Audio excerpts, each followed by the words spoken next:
1.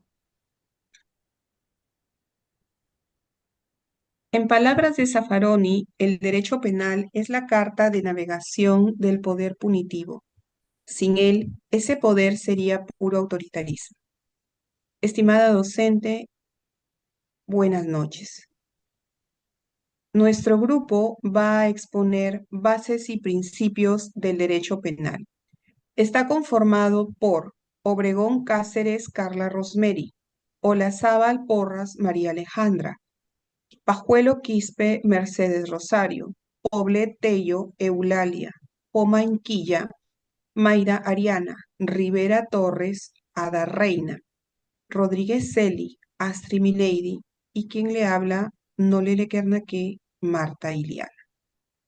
La afirmación de Zaffaroni destaca cómo el derecho penal cumple un rol fundamental al regular y limitar el poder del Estado, evitando así los abusos y garantizando los derechos fundamentales de las personas.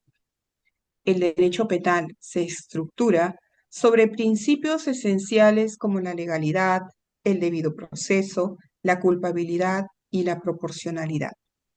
Funciona, además, como el mecanismo formal más severo del control social, ya que se impone sanciones a quienes cometen conductas que lesionan gravemente los bienes jurídicos fundamentales, como la vida, la libertad, la integridad, etc.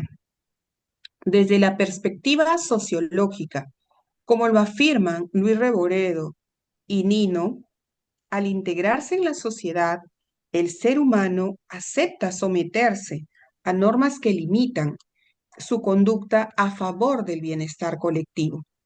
El derecho penal, en ese marco, actúa solo cuando otros mecanismos de control, como la moral o el derecho administrativo, no son suficientes, consolidándose así como la última ratio.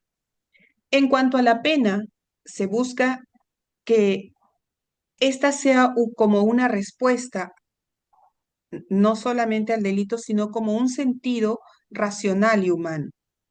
En ese sentido, la pena debe ser proporcional al daño causado, evitando excesos que vulneren la dignidad del condenado.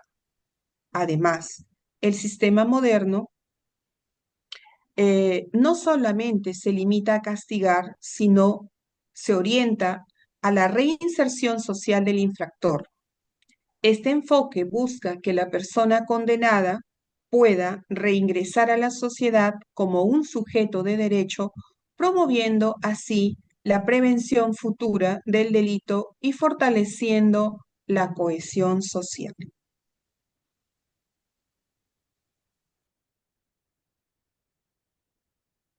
El ser humano en sociedad y su organización jurídica y política.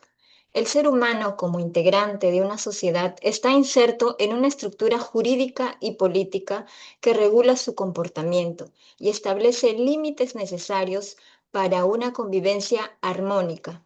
Este marco normativo distingue entre conductas socialmente aceptables y aquellas que deben ser sancionadas, garantizando así el orden social. Dicha organización se fundamenta en el principio de justicia, cuyo propósito es preservar tanto el orden como la dignidad humana. En ese contexto, el derecho penal cumple una función esencial como mecanismo de control social, al asegurar el respeto a las normas de convivencia y proteger a la sociedad frente a los actos delictivos.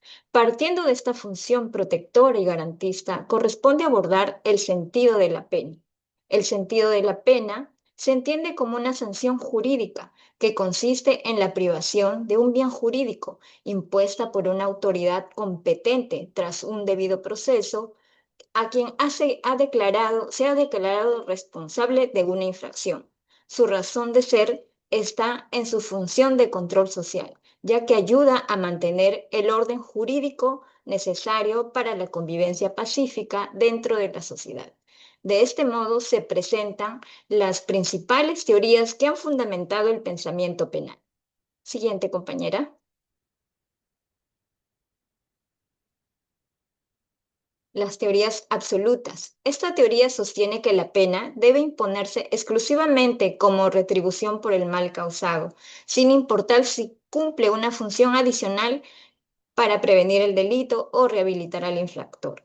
Otra teoría del pensamiento penal es la teoría relativa. A diferencia de la absoluta, esta teoría justifica la pena por su capacidad de prevenir futuros delitos. Su objetivo es proteger, convirtiendo la pena en un medio preventivo con énfasis a la reinserción social. Se divide en dos enfoques, la prevención general y prevención especial. Como otra teoría tenemos la teoría mixta. Esta teoría combina aspectos de las teorías absolutas y relativas, de manera que permite a la pena cumplir diversas funciones según el momento del proceso penal. En el Perú, esta postura se refleja en la Constitución y el Código Penal, que asigna a la pena funciones preventivas, protectoras y resocializadoras. Así, nuestro sistema adopta una visión mixta y reconoce el carácter multifuncional de la pena.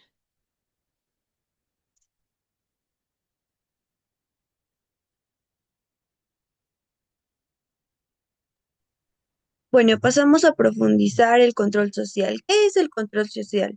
Es una herramienta fundamental del derecho penal, pues permite la regulación de la conducta humana a través de mecanismos formales e informales. En la legislación peruana se encuentra estructurada en tres niveles del control social, los cuales sería el control social primario. El control social primario se ejerce de forma no formal, fuera de ámbitos del derecho penal, a través de la educación, los valores y las normas sociales que guían las conductas de los individuos. También tenemos el control social secundario. El control secundario opera desde las estructuras sociales y jurídicas más formales como el derecho civil, el derecho de familia, el derecho administrativo y otros campos del ordenamiento jurídico. También tenemos el control social terciario. Este tipo de control está destinado a intervenir en el proceso de criminalización, actuando sobre conductas que la sociedad considera particularmente indeseables, ¿no? Y que por ello han sido definidas como delitos por el ordenamiento jurídico.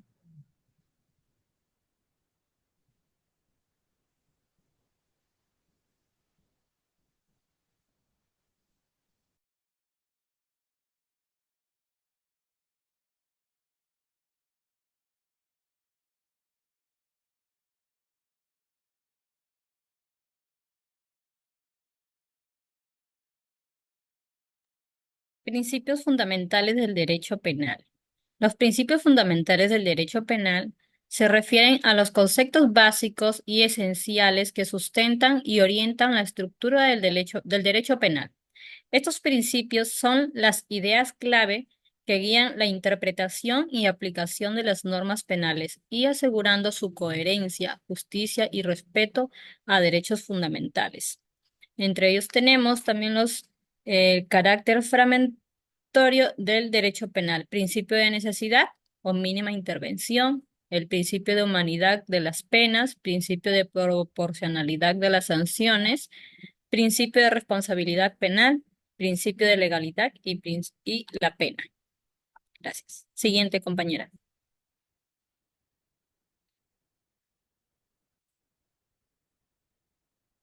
Bueno, continuando con la exposición tipos de pena, en los tipos de pena en derecho es la limitación de los derechos o el castigo que está impuesto por el Estado como consecuencia de la infracción o también o una conducta que lesiona un bien, en este caso de un jurídico tutelado, ¿no?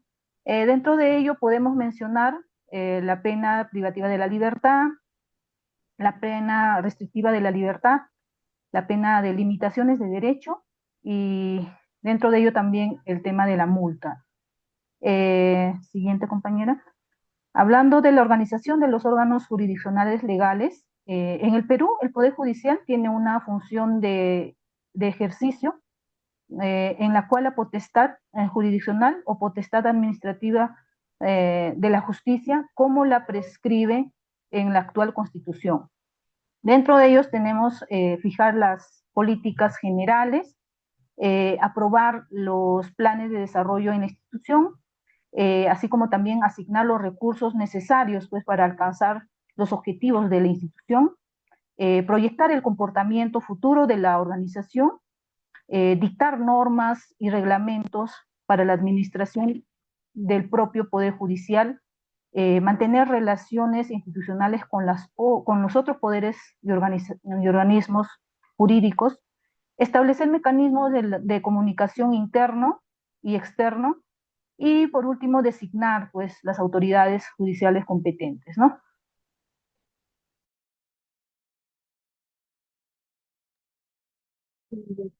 Órganos de gobierno del Poder Judicial. Tenemos al presidente del Poder Judicial, que es la máxima autoridad administrativa del Poder Judicial, representado, ¿no?, ante otros poderes del Estado. La Sala Plena de la Corte Suprema es la reunión de todos los jueces supremos de nuestro país, que tienen funciones como emitir acuerdos plenarios, elegir al presidente del Poder Judicial y resolver ciertos casos excepcionales. El Consejo Ejecutivo del Poder Judicial es el órgano de gobierno y administración del Poder Judicial. Se encarga de las decisiones administrativas. Oficina de Control de la Magistratura, más conocida como la OCMA, es el órgano encargado de supervisar la conducta funcional de los jueces y personal judicial. Investiga actos de corrupción del Poder Judicial. Actúa en autonomía. Funcionamiento de los órganos penales en el sistema jurídico peruano, en el cual se ordena jerárquicamente. Dentro de ellos tenemos la Corte Suprema de Justicia, que es el máximo órgano judicial de nuestro país. Las salas superiores penales son órganos de segunda instancia, en donde las apelaciones contra las sentencias de juzgados penales. Esto ve en los casos complejos como la criminalidad organizada y la corrupción de funcionarios. Juzgados penales, ellos se encargan o conocen los procesos penales según su especialidad. Juzgados penales unipersonales, juzgados penales colegiados, juzgados penales de investigación preparatoria. Juzgado de paz letrado en lo penal. Conoce faltas y delitos de menor cuantía. Actúan en procesos penales simplificados y resuelven casos con penas no privativas de la libertad o de corta duración.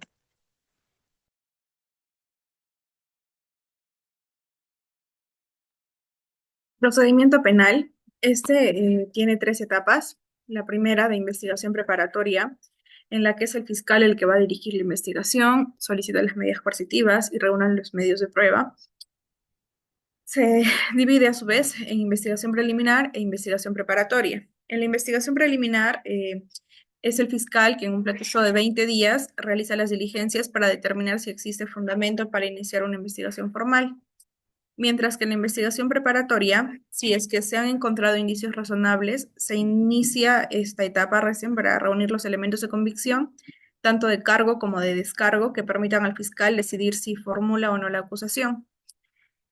La etapa intermedia es donde se va a evaluar la acusación fiscal y se determina si el caso debe ir a juicio y si se pueden presentar excepciones, nulidades y acuerdos entre las partes. En la etapa de juzgamiento o el juicio oral, es el juez penal el que va a dirigir, ¿no?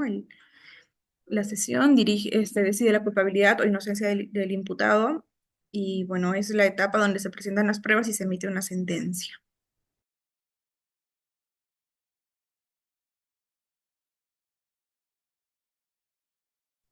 Garantías procesales. Derecho a. Tenemos la tutela jurisdiccional efectiva. En esta podemos decir que es el derecho de libre acceso a la jurisdicción. También podemos mencionar que es el derecho a libre acceso al proceso de las instancias reconocidas, derecho a obtener una resolución fundada en derecho que ponga fin al proceso y por último el derecho a la efectividad de la tutela judicial. Ahora tocamos el debido proceso penal. Decimos que la interdicción de la persecución múltiple, principio del ne bis in idem, el derecho a un proceso sin dilaciones indebidas, el derecho a un juez imparcial y la prohibición de completar, a declarar o a reconocer la culpabilidad. También tocamos el tema de la presunción de inocencia. Decimos que es mediante esta se da una garantía donde se reconoce el derecho de la persona que viene siendo sujeto de una persecución criminal de ser considerado y tratado como inocente por el ordenamiento jurídico en su conjunto hasta que no exista un procedimiento judicial firme en el sentido de que el sujeto ha realizado un comportamiento delictivo. Por último, tenemos la defensa, que es la garantía que le asiste a toda persona que posee un interés directo en la resolución jurídica del proceso penal para poder comparecer ante los órganos de persecución pertinentes a lo largo de todo el proceso a fin de poder resguardar con eficacia sus intereses en el juego. Siguiente, por favor.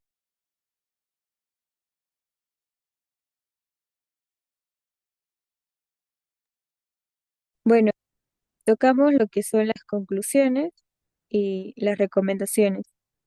En conclusiones podemos decir que sabemos que el papel del derecho penal en el documento subraya que es un instrumento crucial para mantener el orden social y salvaguardar los derechos fundamentales, pero su aplicación debe equilibrarse con la protección de las libertades individuales.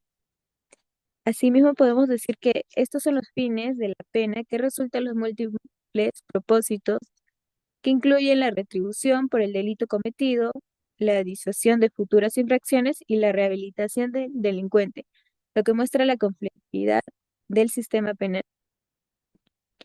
Sabemos así que también son los niveles de control social de los niveles que pueden ser primario, secundario y terciario, que estos ponen el relieve como la sociedad que gestiona el comportamiento desde la sociabilización temprana hasta la intervención legal formal, siendo el derecho penal la última medida. Y por último, sabemos que son los principios fundamentales que da el estudio que reitera la importancia de los principios clave como la legalidad, la proporcionalidad y la humanidad de las penas para garantizar un sistema de justicia penal justo y equitativo. Como recomendaciones, podemos decir que la ley penal es parte del control social basado en los principios básicos que buscan regular el comportamiento de las personas para mantener la armonía social. También podemos mencionar que es la legitimidad, la suposición y la proporcionalidad de la inocencia, donde registran la fuerza del castigo nacional y garantizan los derechos de los ciudadanos. Mencionamos también que es generalmente que se refiere a los mecanismos que aseguran respeto a las normas sociales y evitan la desorganización social, donde el derecho penal es formal y una herramienta de penalización para ello. Y por último, podemos recomendar que existe para promover el diálogo entre autoridades, abogados, sociedad civil, para encontrar las soluciones a los problemas de delitos y crear una sociedad más justa y segura. Muchas gracias.